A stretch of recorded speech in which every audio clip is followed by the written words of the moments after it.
Okay, here I am with Kyle Sarofeen, who is the editor, the director, the owner of Hamilcar Publications, which is a press that really interests me. So I actually made a trip all the way from my mother's house in New London, New Hampshire, to Kyle's house in Gloucester, Mass, because I really wanted to talk to him about the publishing business. Hamilcar Publications, I was turned on to it because Kyle recommended a book to me called Low Life, a memoir of jazz, the mob, and jazz fight fixing and the mob by a guy named Charles Farrell. He said to me by Twitter, you normally meet people on Twitter, but I mean, I'm thankful for Twitter because I met Kyle. He said, you're going to love this book, from watching some of my book rants. And I absolutely love the book. And that's how I got into Hamilcar Publications. He started doing books on boxing, then branched out into true crime. He's doing books on hip hop. He's done books on popular music. Okay, so basically what I like about him is the fact is that he publishes books that he wants to see out there. Really, it's kind of a niche press.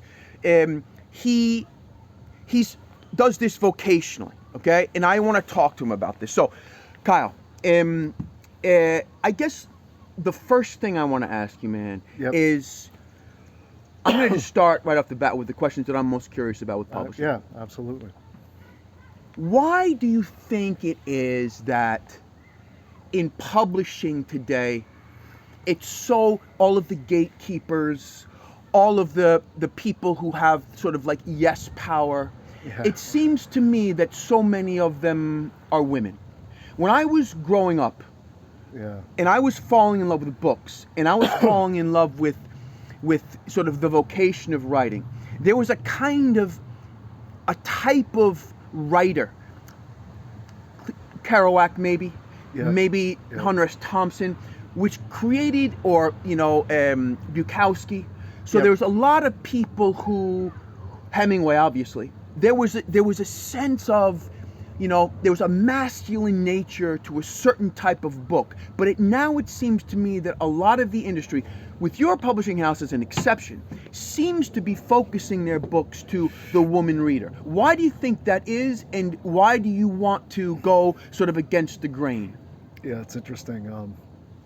I think part of it, just in terms of the program itself, it sort of follows my interests, right? Right. And like I'm 52, we're about the same age. I'm 55.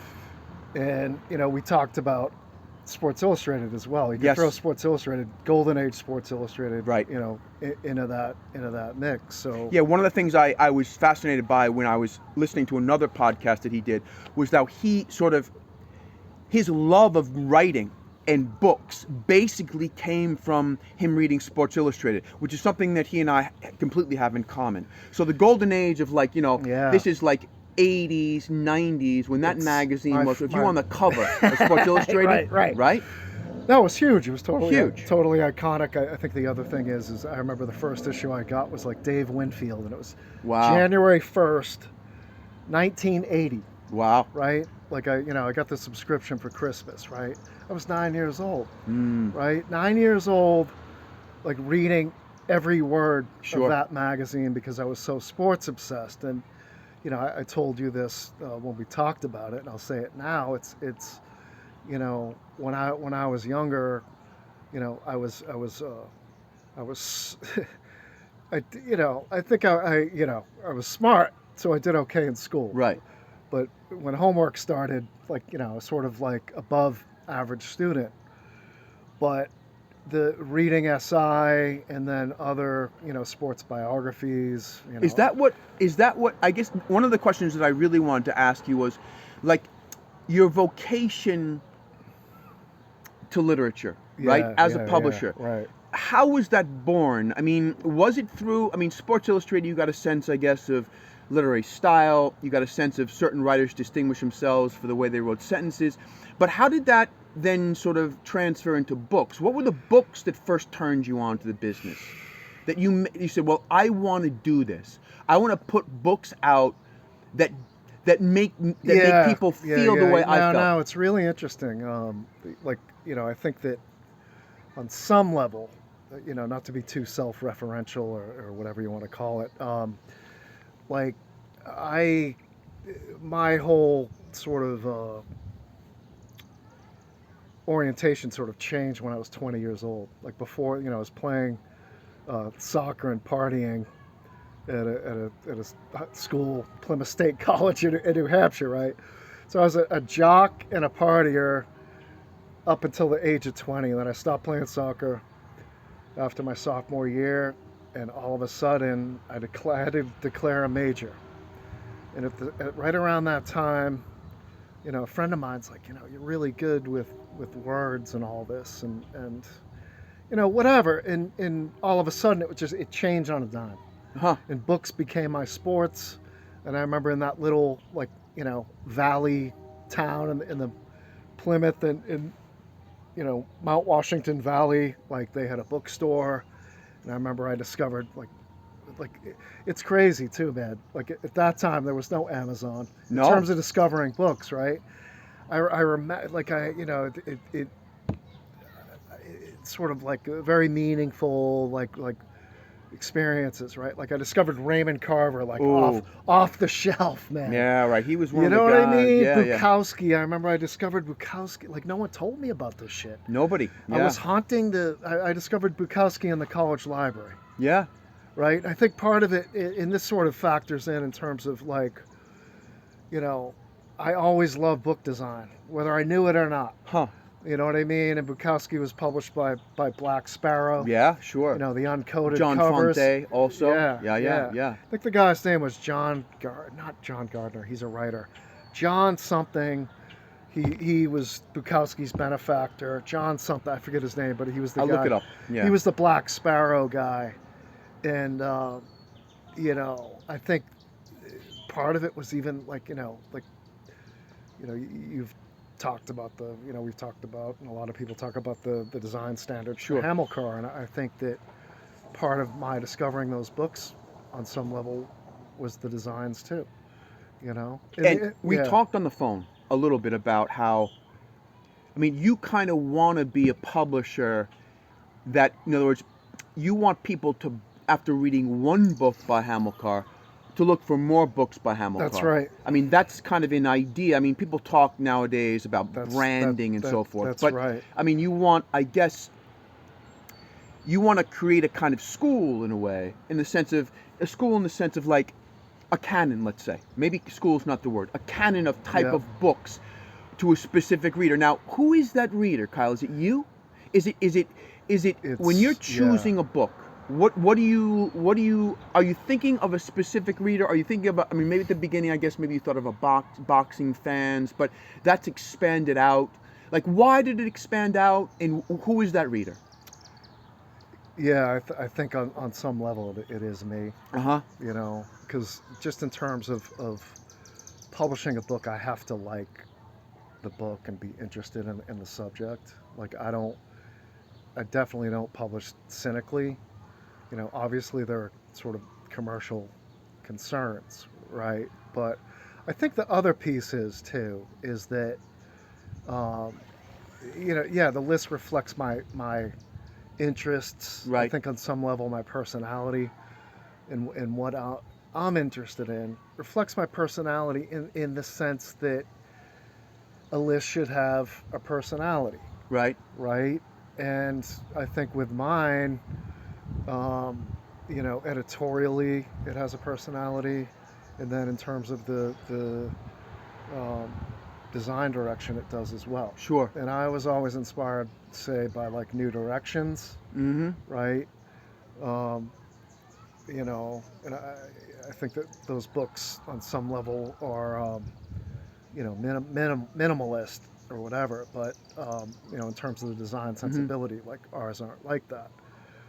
And I think on some level, even with like a New Directions, I don't know if like everyone's sort of like buying all those books, but like the target customer for me on some level is someone who's interested, and I think it makes perfect sense, right?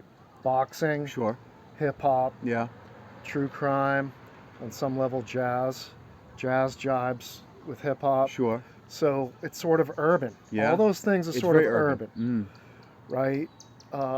And that's definitely on purpose. I think the other thing is too, like what happened. It sort of happened organically, right? But all the like the elements, right? Boxing, true crime, hip hop, jazz. We fit them together Yeah. in different ways, right? Like Bundini, sort of not really, sort of a boxing book, but like an Yeah. African American life, and then an element of hip hop, right? Yeah. With the hype man thing, the This is- original hype man. So you're putting, we've been playing with those, like beatboxing, Sure. boxing and hip hop, again. And then the noir series, boxing and true crime, and then the book Thug Life, Right. that just came out By Nick is Seth Ferranti. Seth Ferranti. Yeah. Hip hop and organized crime. Sure. So you can play, those worlds overlap. They do. So it sort of lends themselves, like basically by playing with those different elements, what I'm trying to do is make the books have broader appeal and be multi-dimensional, not one-dimensional. In other words, if a book, right? Definition of multi. Sure. Right. Well, I mean, I guess when you mean sort of like a boxing book that, for example, Low Life was a extremely multi-dimensional book. Right. I mean, it is a absolute, it is street level. Yeah. Like, just he writes with a real style, and he writes about everything. We talked on the phone about how that's not really a book that's you can have an elevator pitch for, and you can almost talk about the title because it's like Low Life. It's about these three aspects of life, but it's almost like that guy. It's like he brings alive that book. He is a person whose personality. How did you come across him? He approached us through a friend. The woman, her name is Amanda Kelly. Let me just say here, one of the things I want to talk to Kyle about is this stable of writers that he has. He works really hard, it seems to me, all right, from a distance, to create a kind of community of writers that he trusts and who trust him. And one of the things, like, I'm fascinated, like so Charles Farrell, let's begin with him. Yep. Move out. So Amanda Kelly, who's the great painter. Yes. Who did the great cover for Dark Trade, right? Dark Trade, Don McRae The War. book, and The War And then a third painting is actually coming. James Toney, his bio lights out. Right, by a fantastic writer, Robert Annecy, right, who wrote a very good book, The Gloves, a very, very good memoir, which I talked a little bit about on Book Rants. For FSG, huge talent, and Yeah, actually yeah, a very huge talent. very good friend of Charles's. Oh, really? Yeah. As well. Huh. Yeah. So Charles came to you through Amanda Kelly, the painter. Yep. He sort of noticed us after we did Dark Trade, like working with Don McRae doing that book, putting James Toney on the cover too, which. He's one of your favorite fighters. He's my favorite fighter, if I had to say. Ali and Hagler too, but I'd say James is my favorite fighter. I think the UK edition had Holyfield Really? on the cover. Oh, huh. Right? Because it's sort of emblematic of Hamilcar. Right?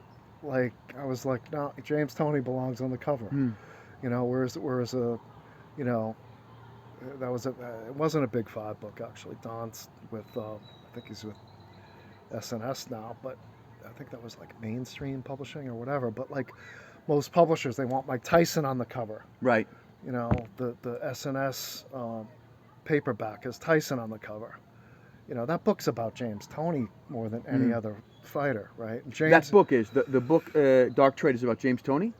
He's the main.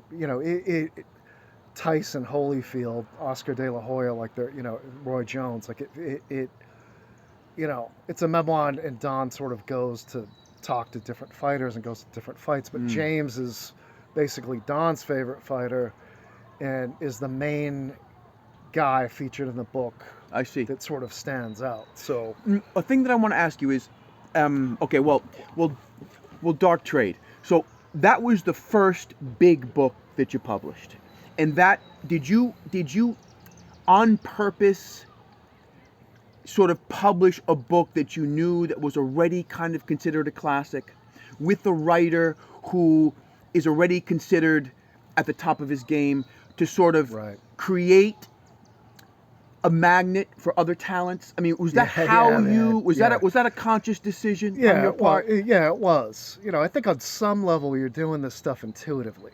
Right. You know what I mean? It's not totally calculating, but it's like, oh, you know, if we can sign Don to you know, we come out with Dark Trade in the U.S., you know, and I knew from the beginning that you know, design-wise, we sort of got people's attention.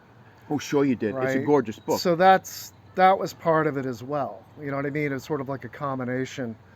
You know, yeah, I think it was a coming out party of sorts. Right. And did that bring Charles Farrell? It, you know, or in part? I think that you know, we had you know, I still have Hannibal.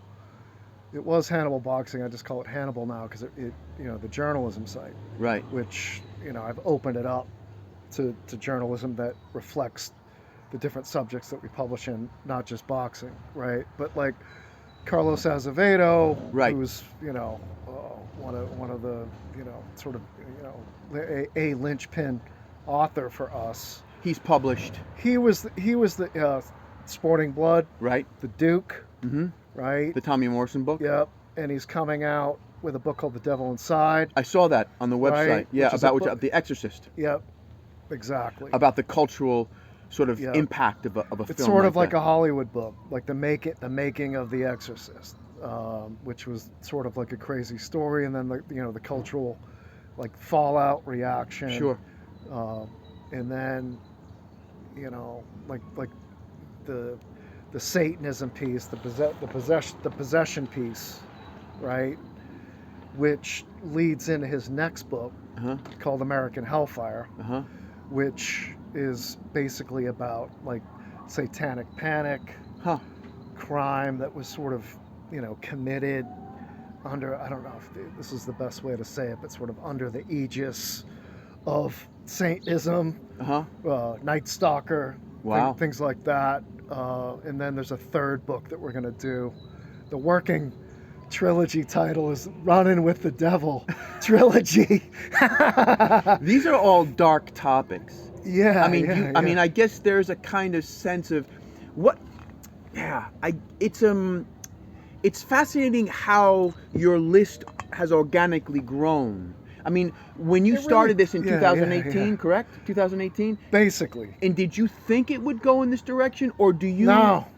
No. Is it organic because of the ideas that you brainstorm with your writers? Yeah. Do you, for example, when Carlos sits down, you say, "I want to do a book on this," and then you say, "I want to do a book on this," and then the books come out of that discussion, or is it like you're just walking down the street, taking a shower, an idea comes to you, and you say, who's the writer for this? Because you also got Todd D. Snyder, who's done a couple of really good books for you. You got the Bundini book, right? No. Don't Believe the Hype, which is a huge. It's the first book on him. It's a gorgeous book on him. He's also done a book on hip hop, right? And so, I mean, exactly. How did you? I guess you reached out to Todd D. Snyder because of his memoir about West Virginia. Rounds in Lowe's Gym. And did you read that book and then reach out to him? No, it's interesting. I actually, the Hannibal website, the first piece, and this is really early on, right? We were like totally bootstrapping. You wrote it. I wrote it. Right, yes. And it basically served as the framework for the book. And my former business partner, Andy, noticed that piece was getting sort of like an unusual amount of traffic. Because I always thought that Bundini always fascinated me. Right, yeah. Right? And in particular, you know, there are certain things, but When We Were Kings, that documentary. Yes, I remember seeing that in New York. There's like a speech, or I don't know, whatever you want to call it, this little sort of riff that he goes off on.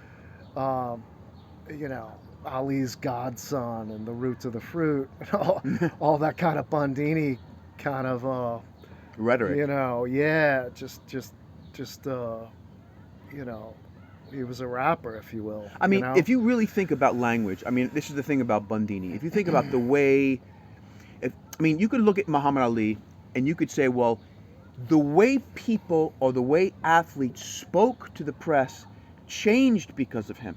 Yeah. Everything changed because of him, right? Right, the idea of braggadocio, which in him had such style and it was likable. The thing is, a lot of people took it on and it became something that didn't have the same, I would say, subtle kind of like almost, there's a kind of winking quality to his braggadocio that a lot of people don't have the ability to pull off. He had a tremendous ability to pull it off. But also that came from, I think, something that he picked up from Bundini. So if you're talking about American rhetoric, he's a huge figure in American rhetoric because he basically influenced Ali, and Ali influenced everybody. He is, man. You know, it's interesting too. Like,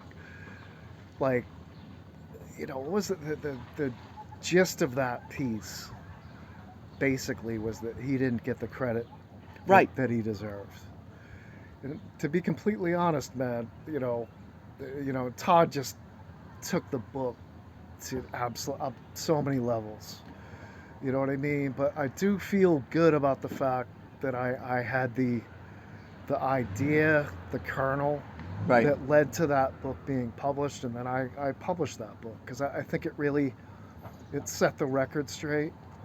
And I feel that, you know, like in the movie Ali, they portrayed him as a junkie, a heroin addict, just total BS.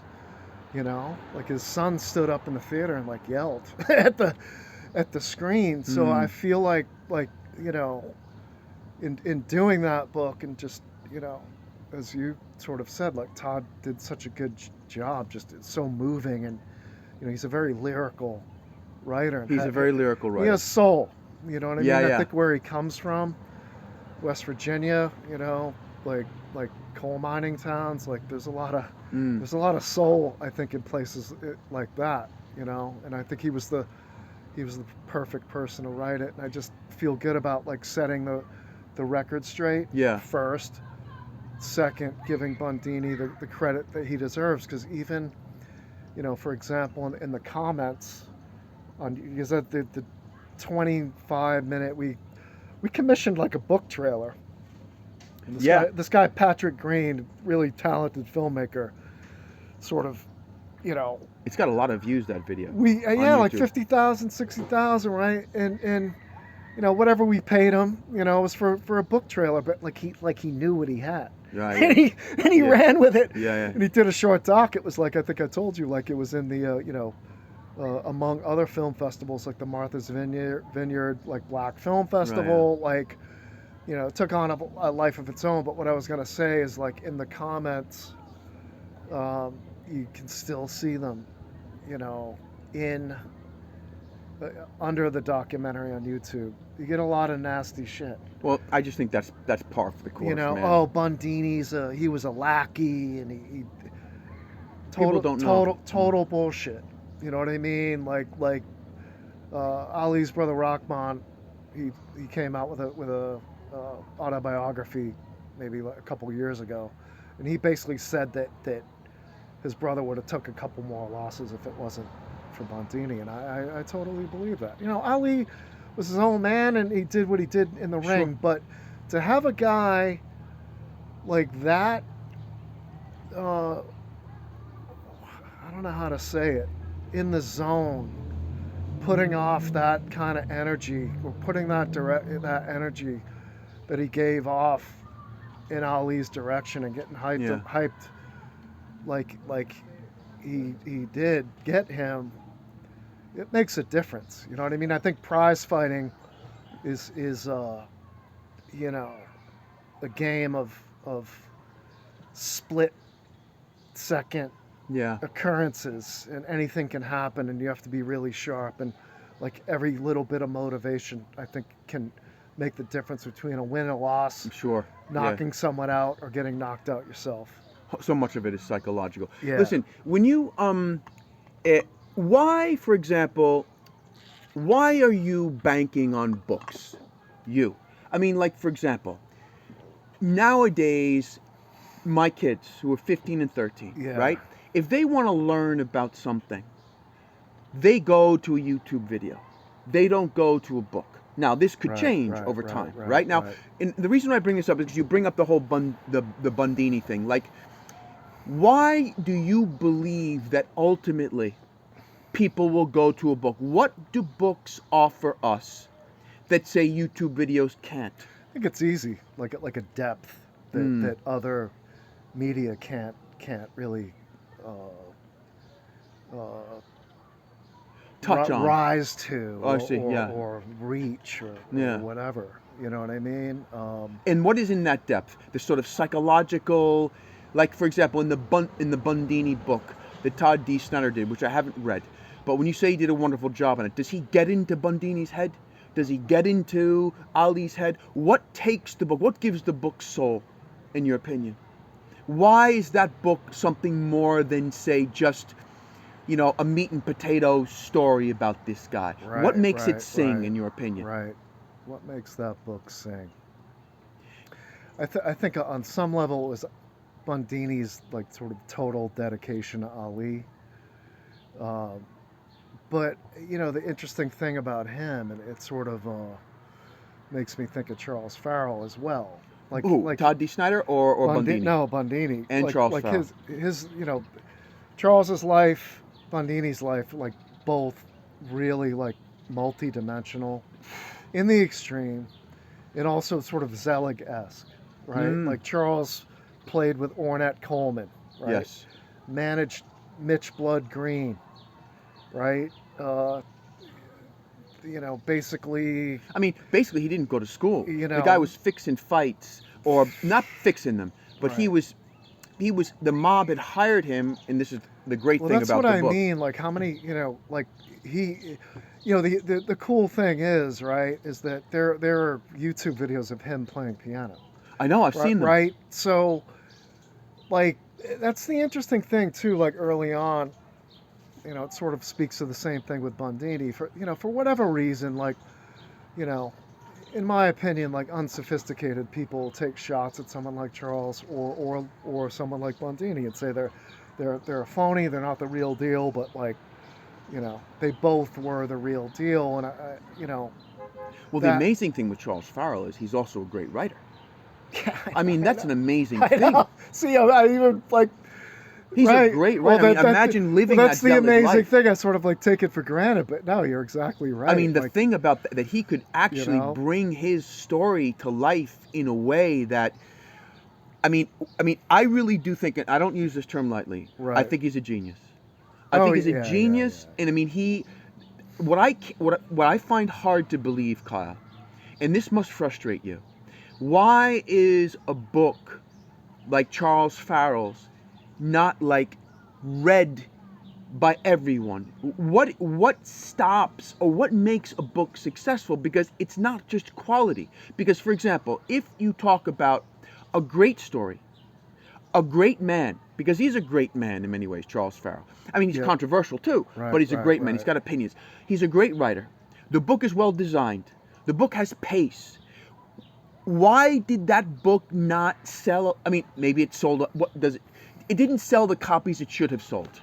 You don't hear about that book. I didn't hear about that book until you get into What's the deal? Why? What makes a book work and not work? I guess that's part of the mystery of the. Well, it's interesting on some level. I think it's hard, publicity-wise. We published that at a time when I think publicity is sort of like a progressive thing in terms of publishing house. Like, you start making relationships and things sort of branch out, but I think at that time it was hard to get a memoir reviewed by larger outlets. I think Publishers Weekly, Kirkus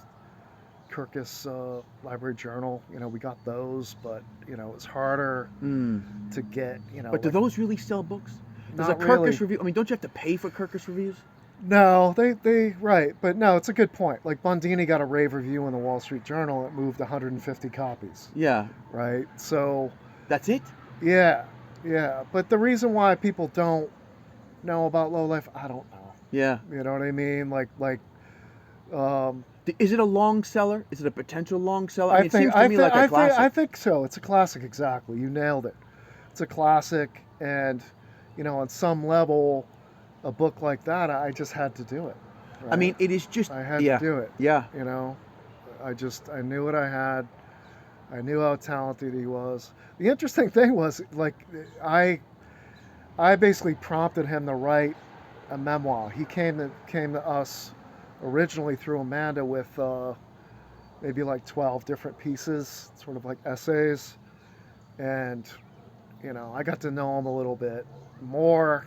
I sort of knew his background, and I sort of realized that the scope of his life, and I said, look, man, like this is a memoir, right? And he agreed, which is great. You know what I mean? And wrote the hell out of it, and it's a classic. And I think that it might catch on.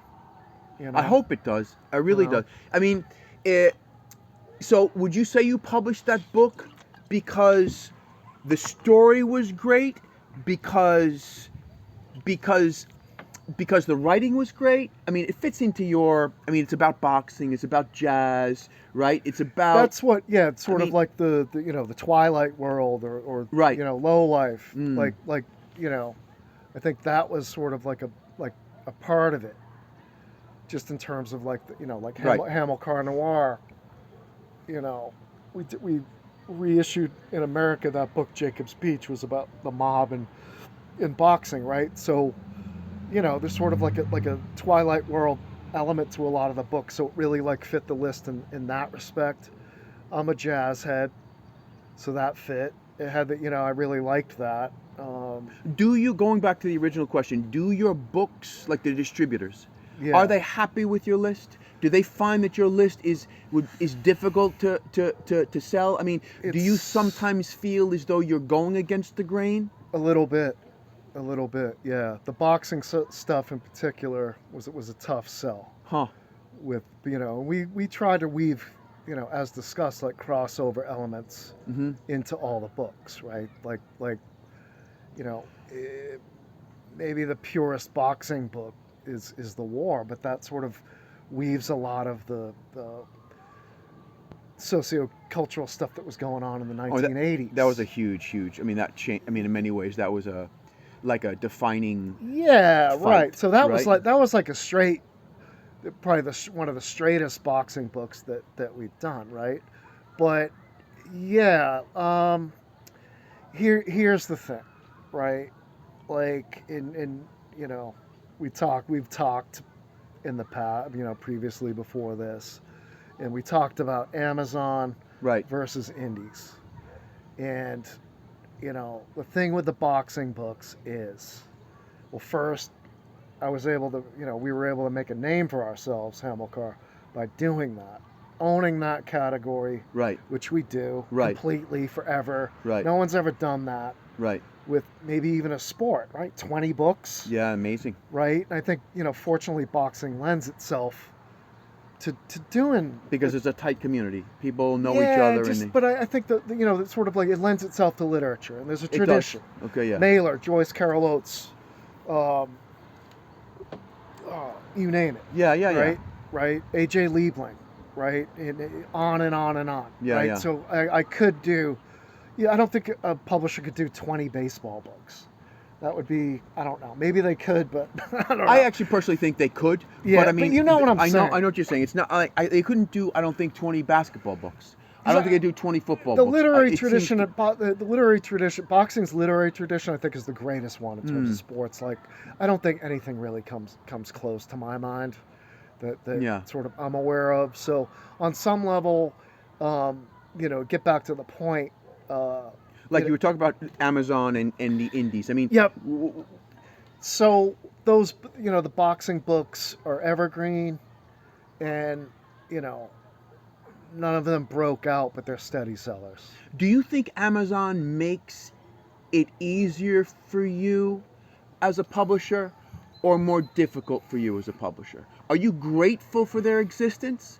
Does it give you avenues? Because you spent your whole life in the publishing world. Yeah. And I would recommend, I don't want to get too much into that, because we've Well, maybe we will. But do you think now, as a publisher Yep. today, is Amazon something that you have to fight against, or is it something that makes your job more possible to make a living at this vocationally? It's interesting. When sort of twofold, right? Like there's no choice, right? right? Right. Like something like six. The last figure I saw was like 60% of print book sales like happen through Amazon.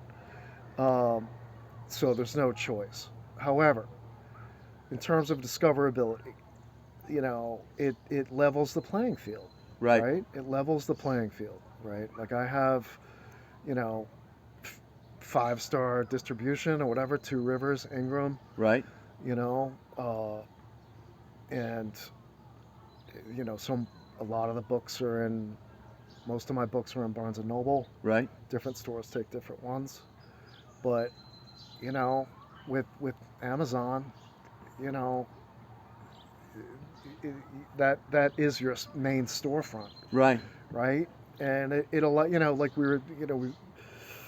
we've talked about the in the past, like the cover designs. Right. For our books, right? Like physically and digitally, looking at them online and holding one of my books in your hand, there's sort of no difference between the big five. Yeah. You make an effort to give it real. Right. So, in other words, can I compete against the big five? I have Ingram's sales team. Right. Right. And Penguin Random House has their sales team calling on the same accounts. But obviously Penguin Random House has more juice in terms of, sure. Maybe not vis-a-vis Ingram, because Ingram has a lot of publishers, but like, I can compete with the big five on Amazon, right? Because that's your storefront, that's your page, Yeah, it's an even playing field. Are you a one-man band? I mean, I know you're basically the guy who is the idea guy for this, but talk about playing all the roles that you play. And what's your favorite role and what's your least favorite role? Interesting. That's a good question.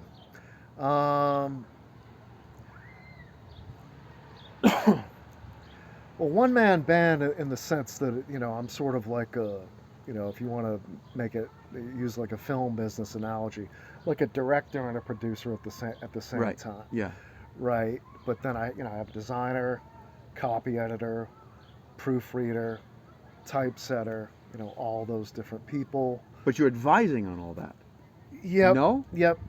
You got to know a little bit about all that. It's, the other analogy, I guess you could say, like a film director, or interestingly, before I started working in publishing when I was 28, I did construction, like excavation and stuff. But I worked on job sites where a house was being built. Right. And basically I'm sort of like a general contractor, but it's for books. Interesting. You know what I mean? Yeah, so yeah. Even on to the level where I work with my designer, that's like a GC working with an architect. Right. You know what and I is mean? that a part that you like? Do you love the book? Do you love seeing a book, like the design? Is that exciting to you? What are you fired up about? I do, yeah. Like early on in my career, I thought I wanted to be a book designer. I took typography classes. I sort of studied book design, in my home library. I have books on book design. It's interesting too. It's a very specific discipline, and especially with the interiors, it's a subtle art, right? And then the other interesting thing is. And my designer is he's what's his name? Brad Knorr. Brad Knorr Design, and he just takes things to a level that it's just sort of like unmistakable. Well, it's true. All you got to do is look at the website of Hamilcar Publications. You can see it. But what about other aspects of it? What about the editing? What about line editing? How much of that are you involved in? Do you like that part of it, or is that tedious? No, I love it. You love it? I love it. You love making a manuscript better? Yep. On the level of sentences? Yep. Yeah? Yeah, totally. Huh. Yeah. Basically, my copy editor, sometimes if something's really clean, and I've worked with the author before, I might just send it. Like Carlos, I'll send it to her first. Have her go through it, and then I go through and sort of fine tune. And when you fine tune, are you taking out the boring parts? Are you? I mean, how would you put it in layman's terms? Yeah, it depends. It's a combination of basically line editing, right, and then developmental editing. Right. Right. Developmental editing is sort of more structural. Maybe you call people on the phone. Look, I like this part. Expand this out. Cutting sections. No, you don't really. Sometimes you talk about it, but more it's like a query. Like if I want to cut a paragraph, I'll say, let's cut this to keep things moving. Right. Sure. You know what I mean? And after 20 books, I wasn't an editor in-house, so some of this I've learned on the job, and I think I had, like a level of talent that allowed me that I could develop to the point where I'm doing these books. But, I didn't edit. I'm at a science publisher. I hired copy editors for 4 years. And I saw what they did. That was like really my education, right? But it's a combination of what's called developmental editing, which is sort of like macro. Yeah. And then I guess you could call like line editing. Sure. Micro. And I would it be speaking out of school if I asked you how much work you did on Charles Farrell's thing? Not too much. What was that about? Was it like you reading through like this is what I like most? Because it's one of the things about that book. One of the things about that book which I love is how you can't really see how he did it, in the sense that you can't really see like how did he structure this book? When you read it, you don't ever question it.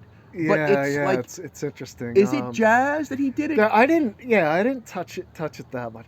Well, he and I, like, we're really good friends, and we've talked for like hours and hours, and all that. And we'll laugh about it. Like we fight over 10-cent words sometimes. Do you really? Yeah.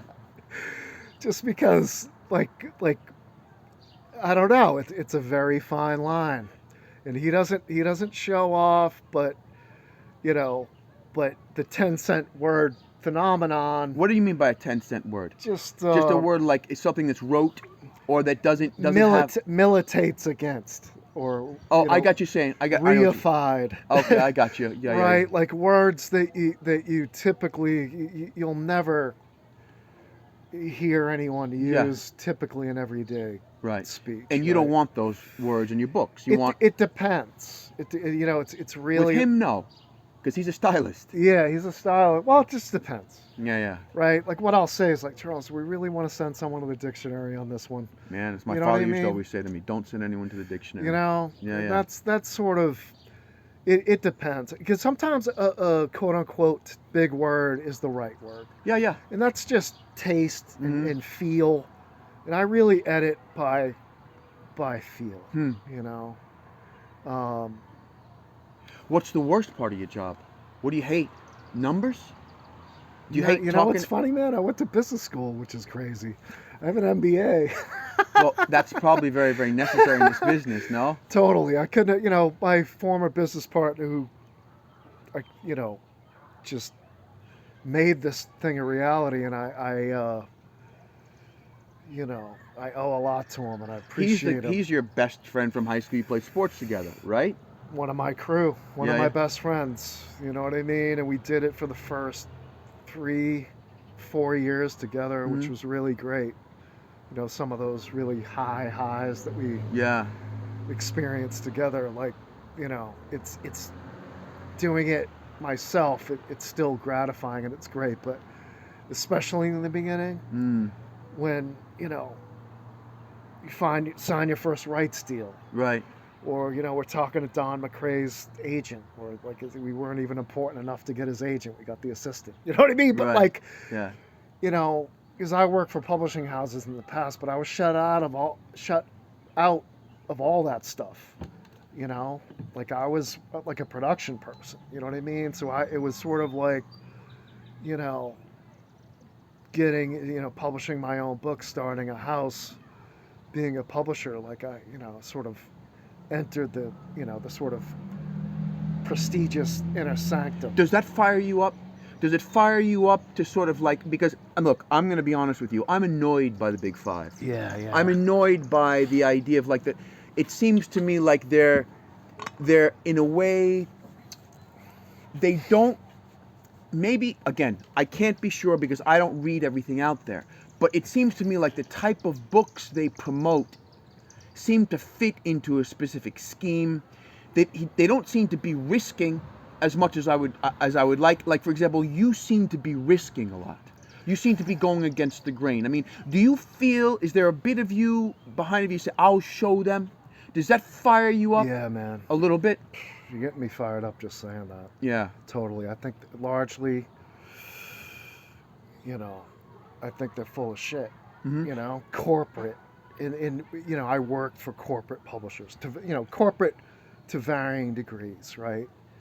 And I just, I hate that shit with a passion, man. What shit? The shit of all the different levels that you have to get through and also publishing cynically, just to sort of, I think there was one publishing house that was sort of they were basically using data to sort of come up with, what to publish. Right. In terms of search data and shit. That's the sense you get. That's the sense I get. You know what I mean? But you know what? The human mind is a search engine.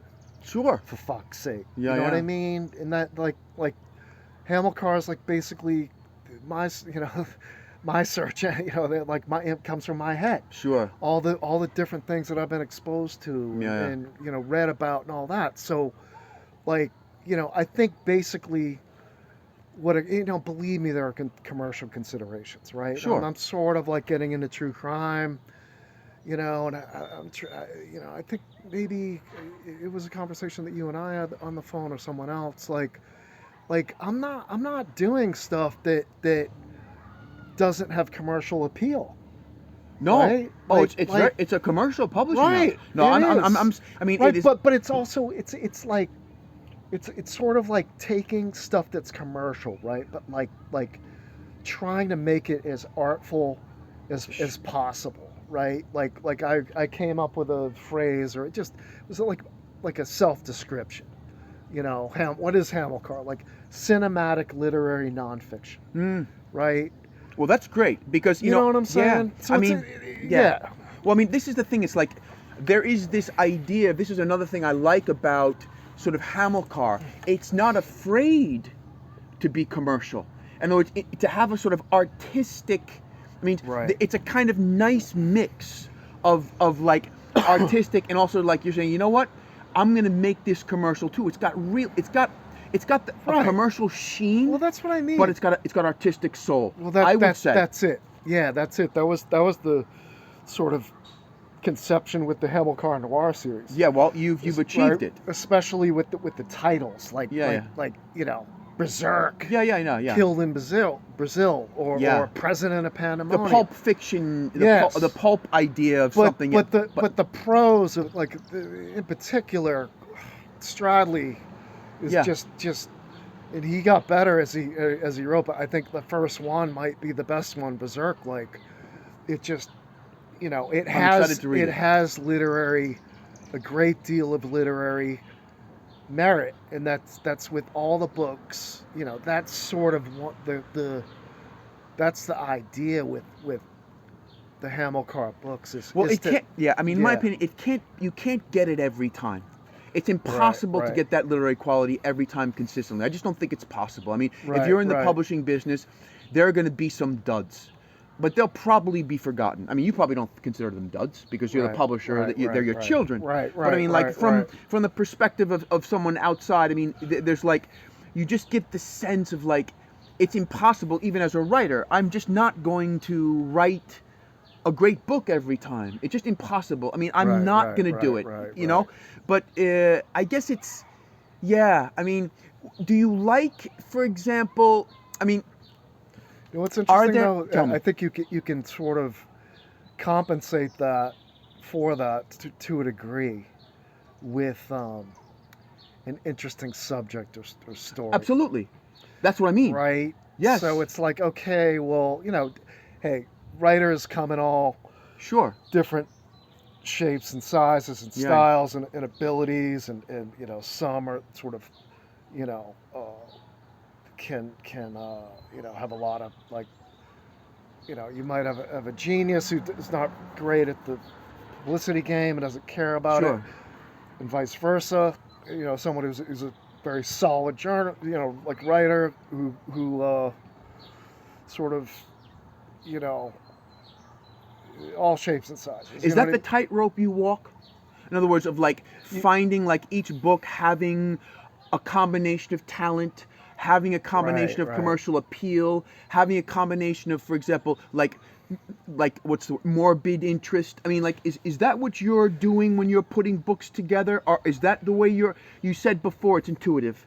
Is that what's working? All the different intuitive, like, it's interesting with authors. Like, you can't get every all the different things. Really good at publicity. Genius level writer. Whatever else. A topic that's sort of like everyone's talking about. Someone comes to you with a really good subject, like it's sort of like what is it, like cheap? If you want it cheap, fast, and like whatever, like pick two. Yeah. You know what I mean? You're not gonna get everything in an author. So, like, I think that you just work with what you have. I think part of it is to have the book, an interesting subject and story is the critical thing. Do you look for authors, and do you look for subjects, or do you have people pitching you? Like, how many people are you getting your mail inbox sort of like loaded down with people sending you query letters? Yeah, and there's like those query letters are sort of starting to improve on some level. I think when you first start out, you get hit with a lot of, especially with the boxing stuff, just a lot of people, and How many of your ideas have come from that? How many books have come from like the slush pile, let's say? Right? I mean, what's funny, man? I my first experience in a publishing house was at Shambhala Publications, and I was in charge of the slush pile. I was a slush pile man, and they or person, and it was a religious publisher too, right? Really? So, holy shit, man. We used to get like holy shit's the word. Some Unabomber, handwritten. The whole book was handwritten. Or I got a book. This was with Hamilcar. I guess you could call it slush pile. It was like this really charming older guy, and he was like in his 80s. He was like a former Hollywood actor. And I'm trying to remember the Slapsy Maxwell, if you've ever heard of him. No, but it sounds like it was a bio of Slapsy Maxwell, who was an actor after he was a fighter, and Slapsy. Oh my God, I did a book on boxing at CTE. Like, it was like his shtick was to be a little, quote unquote punch drunk, which is a word expression we don't really like at CTE, but anyway, he sent me a manuscript. It was in all caps, the whole thing. You seriously? Yeah, like 80,000 words in all caps. I didn't read it, but I declined him politely. He was sweet. He had like a younger, very much younger wife who I talked on the phone with. She was a secretary. And anyway, slush pile. Not really. There's one book now that I'm thinking about doing that sort of came from that, but that came through a very well-known biographer, sort of, or is friends with this guy, and this guy is public. It's the first one, I think. Because I wanted to ask you about the idea of like how you actively seem to seek out writers. There's not the sense of like you passively waiting for the book to arrive in your slush book to make your name. You're actively doing it, right? Yeah, on some level, it's a combination of like preference and necessity, because like agented books, they typically want too much of an advance, or by the time the agent comes to me, they shop the thing around. Right. In some cases, I've had. Let's see. I'm just about to sign an agented book. The Dropkick Murphy book was agented in Four on the Floor. But that agent's like my film and TV manager. I see. Yeah. He's an entertainment lawyer and all Yeah. that. So it's sort of like Part of the family. Came through the network. Like everything's come through the network. And like, is it a matter of like you pretty much pursuing actively these people, and then things fall in your lap? Because we met, like Charles Farrell's book. I mean, like you kind of stir things up, and then people come to you. Right. The family grows. Yes, and then writers know writers. They recommend precisely. writers. Really. That's exactly what it is. Like we met, Annie and I met with it's a literary agency, Needham and Williams, in Boston, which this guy sort of belongs to. His name's Matt. But we went in there early with our first publicist, and we're just we're sort of meeting with them. Maybe we could do some deals. And again, like I wasn't editor or publisher in house, right? So this has been like a learning process. And the agent that we met with, she's like, "Oh, like you guys are hunters, like." We're like, oh, we are hunters, like talent, finding authors actively, as opposed. Oh, I see. Oh, I got you. You are hunters, yes. As opposed to waiting for agents to come to you. And she was surprised by that? With books. Well, she just described it as that. Huh. We were just doing it because we didn't know any better. Huh. And that's what we were just sort of doing. But I think here's the thing, man. Like, first, to get good ideas, you have to sort of come up with them yourself, right? Or you have to, like, all the ideas for the books, right? We came up with them. I came up with them. Bundini, for example, we found Todd, right? Todd's a good example, right? Like the genesis of that relationship. I wrote the piece for Bundini. Andy found Todd online, Googling like hip hop and boxing. Right, because Todd he's a professor of hip hop studies. His father was a boxing trainer. You've read 12 Rounds in Lowe's Gym. Wonderful book. I've met Lowe. Really cool guy. And so Todd did Bundini. We found him, wrote Bundini. Next book, beatboxing. My kitchen's right here. Right. Yeah. I can still remember. I'm in the kitchen talking to him, and I said, and this is the way that I sort of operate on some level, in terms of as publisher working with authors. I just told him, I said, look, man, like what subject, do you want to basically jump out of your skin to write about that's going to make your eyes like that fucking big? You know what I mean? And he came back a day later. He's like, boxing and hip hop. I said, done. Damn. No proposal. No making people jump through hoops. I already knew we could write. And what trusted you? I mean, you read 12 Rounds in Lowe's Gym. You knew you could write. And that question, I think that's a great question. Yeah. I know it right away, man. I know it right away. And I think... What do you know right away? If someone can write or not. Yeah. Or if I can, between myself, my copy editor, and the readers, Carlos Azevedo reads all the books, if we can get the book to where it needs to be. Yeah. Because sometimes you have, this has been the case with some of the books, is the idea kicks ass. Right. And maybe the writer, solid writer. Right. But not the sentences don't sing. Yeah, exactly. And not everyone's like that. No, right? not everyone can. And that's just the way it is. And I'm a big fan of like some books you read in a day. You're not reading it for like and other people in other books you sort of like savor. And some books too, like a given subject is so compelling, and there's no book on whatever that subject is. There's no book that covers that story. Yeah. So even if the prose isn't jumping off the page, it doesn't matter. Right. You know what I mean? Because there's a lot to be said for like writers who are just workmanlike. Yeah. And I think especially with the level of care that I take in terms of polishing books, I've worked on some books for 40 hours. Yeah. You know what I mean? Because I have to get them to the point where, at some point you have to stop. Yeah. But I get them to the point. I think that's kind of worked. I get to the point where they're solid. Yeah. You know, and I think they're solid, and with the help of my copy editor and readers, eliminate stuff that I like to say, get dinged for. Yeah. Carlos calls them howlers. Like dings, in other words, like errors that people will attack you for on Goodreads and Amazon.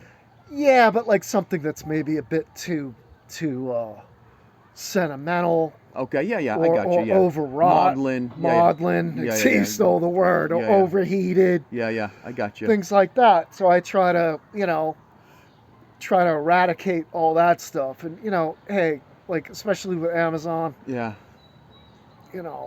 People come out of the woodwork to criticize all kinds of stuff. But I mean, as a reader, it's almost hilarious to read them, because sometimes the bad reviews make you want to buy the book. Exactly. Seriously, you know, exactly. You get some freak out there talking about something, and he's like, all of his political resentments are coming out, and you're like, man, this is a book, man, I might really be into, you know? Yeah.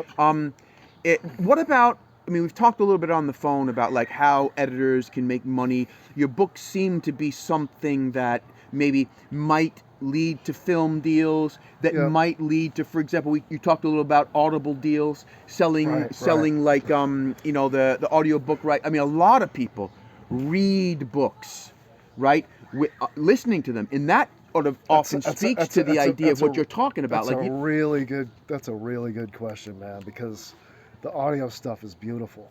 Because you're not listening for style. Most people listening to books. What do you think about? This is what I want you to talk about. I'm just talking about financially. Financially, right? Talk to because me. I think 80% of the books, almost all the books I've done audio deals for. Wow.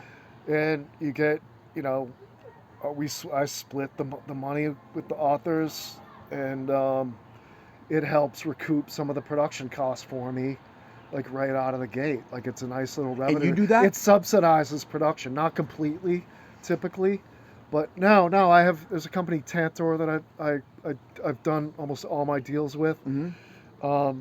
Boston Tabloid did a deal with Blackstone. Huh. For that one. So the audio licensing audio rights is like an emerging, at least to me, as long as I've been doing it. You know what I mean? Like, I think audio's growing, obviously. Huge. Spotify's in the game now. Yeah. Scribed is in the game. I had an agent. Now I have another agent now, and he's working more directly. He's actually a narrator himself. This guy, Chris Shula.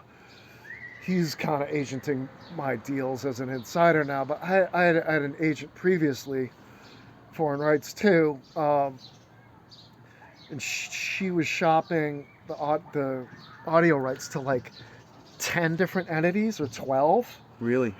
You know what I mean? There are like a lot of players now. You know what I mean? So it's a good. And did they then sell? I guess.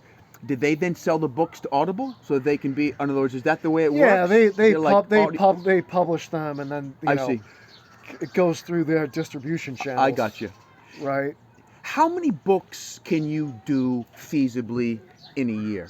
Does that depend on how ready they come to you? And it's interesting too. I've been able to, since I took over the company a year and a half ago, I've been able to build up the pipeline in a way that I feel pretty good about, and I can, sort of reasonably in terms of financially, and 6 a year. Basically. 6 a year? Yeah. Huh. Like next year I have 6. I think I already have like 5 slated for 2025. 6 a year. Wow. Every other month. Every other month. Pretty much. Sometimes they're, adjacent months or whatever, but I think 6 a year is And what's the most number. time-consuming aspect? The editing can be. Yeah. Without question. You know what I mean? Because I think that, I have to get as I said, like I have to get the book to where it needs to be, and it just, however long that takes, you know what I mean? I think other houses, sometimes they just rush a book out. I think sometimes that, the publisher or the acquisitions editor doesn't really get their hands dirty as much. But I really do. You know, what is the thing? What is the golden ticket for a publisher? Like what? I mean, I guess you want a bestseller, a book that allows you to sort of publish. Like, how does that work? What are you looking for? I think I've increasingly sort of, you know, in terms of the books that I have coming out as well, sort of maintaining, you know, the integrity of the list that has existed. But I think that what I'm trying to do is to sort of, like I've described it with a couple books, like really aim straight down the middle in terms of, you know, maybe not making it as multidimensional. But like The War, for example, like I think I learned a lesson with that book. It sold, I think, you know, it sold pretty well. You know, modestly, which is like typical for a boxing book, but you know, that was a book that was sort of easy for people to understand and buy, right? Like, oh, the Hagler Hearns fight, like I love that fight. Yeah. And it was, you know, it had different elements and like a dimension of like the 80s and all that, but like, you know, I think that what I'm trying to do is like simplify the buying decision. Interesting. For people a little bit. That does not at all mean compromising editorially. Right. Or, interesting. You know, simplify the buying decision. You know. Yeah. Because I think with Low Life that maybe, you know, we were trying to do too much. Perhaps. You know well, I mean, maybe it's a difficult book to sell. I don't regret it. Yeah, you know, don't get me wrong. Yeah. But like I just, in terms of, you know, because hey, you know, my former business partner used to, you know, he said, which I loved, was like, you know, money's the scorecard. Yeah. Ultimately, right. You know what I mean? And I think that you reach that point by as a publisher, not to be too sort of immodest or whatever, but like trying to be an artist, right? But like, you know, even great artists, right? Like they want to sell paintings. Sure. You know what I'm saying? So, I mean, is it like the classic model in the sense that you have, for example, certain books that allow you hope to have in the future, certain books that would allow you to publish books that maybe won't sell? I mean, is that a model that you have? Or do you just want every book? It's interesting. I don't think that, like the mid-list author who's sort of like, you know, that sort of is like supported by a Danielle Steele's, you know, like that type of stuff. I mean, is that model dead? I think for me there's, or you know, with Hamilcar, there's always there always has to be some commercial appeal. But it's not like commercial.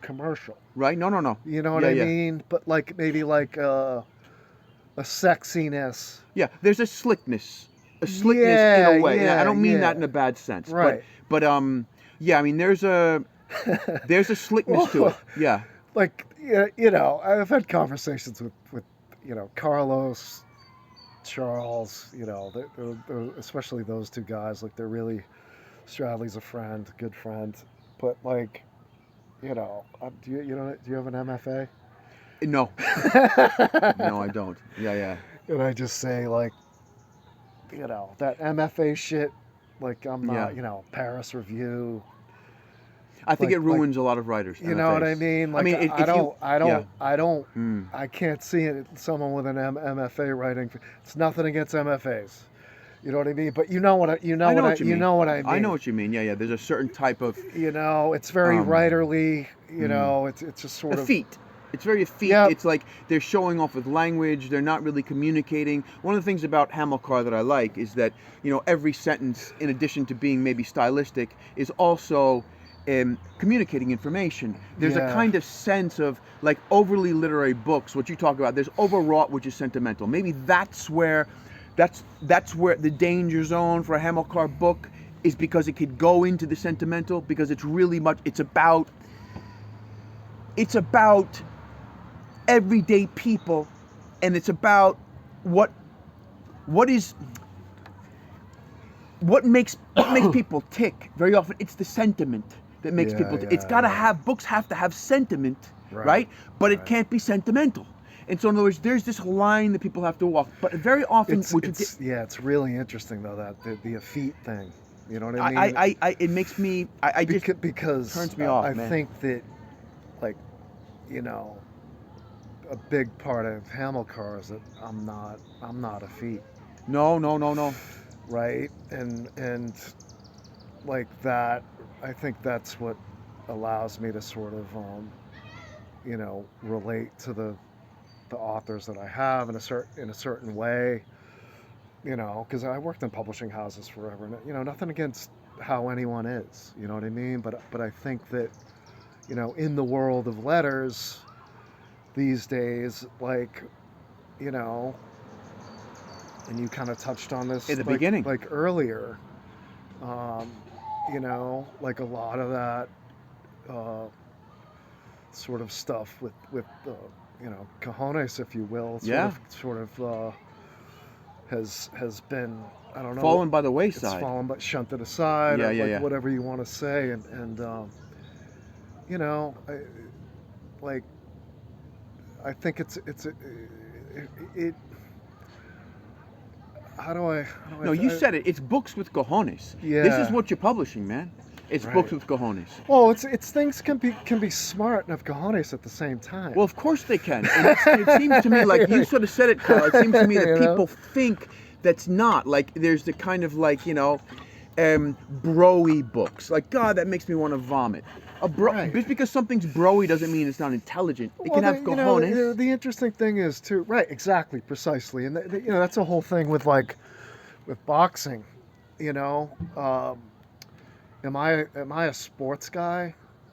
Like, not really. You know, I like boxing. Boxing's like the only sport that I really follow. Although, before the age of 20, I played college soccer, I played competitive tennis, I played basketball. I was a jock. Right. You know what I mean? But like that's, I think the interesting thing with boxing is like especially with my authors, there's a type of guy who's sort of into books and into boxing and hip hop, and I'm kind of like that. And like a lot of my authors are like that. Like Charles Farrell like doesn't even know who Tom Brady is, man. Like, right. Seriously, right? Carlos, all he's into is boxing. You know, Stradley, just boxing. It's weird. It's sort of like, I don't know, like on some level, I think the list reflects like, and I don't mean this in a pejorative way, like an anachronistic type of guy who is that out we there. Talked about at the beginning. And right. This might be a great way to end this. It's like the idea of, for example, that type of, I would go with my buddy, we would watch the Tyson fights, we would go walking into downtown New York, and we would go to 5 or 6 bookstores looking for books that fed, let's just say, I mean, our masculine nature in a way. Exactly, I mean, it taught me how to be a man. Books taught me how to be. Harry Crews is another guy that I didn't mention at the beginning. But it's like a sophisticated masculinity. It's a sophisticated masculinity. Yeah. It's not a stupid masculinity. Right, and I really think there should be books out there. And this is the way I want to finish up. I really do think there should be books out there that feed a certain type of masculinity that I was raised in and always admired. And one of the things that Kyle does very, very well is that he is championing a list like that. So anyway, I hope this talk with Kyle enlightened you. I hope it entertained you. I was certainly entertained. Kyle, thanks for having me, man. Thanks for sitting down with me on his porch and talking books and talking publishing, and looking forward to seeing what Kyle comes up with in the future. I hope he's got a long life, his press, and I hope he puts out a whole bunch of great books, and a whole bunch of great bestsellers too. Bro. I'm gonna go hit the wine now. That's right, man.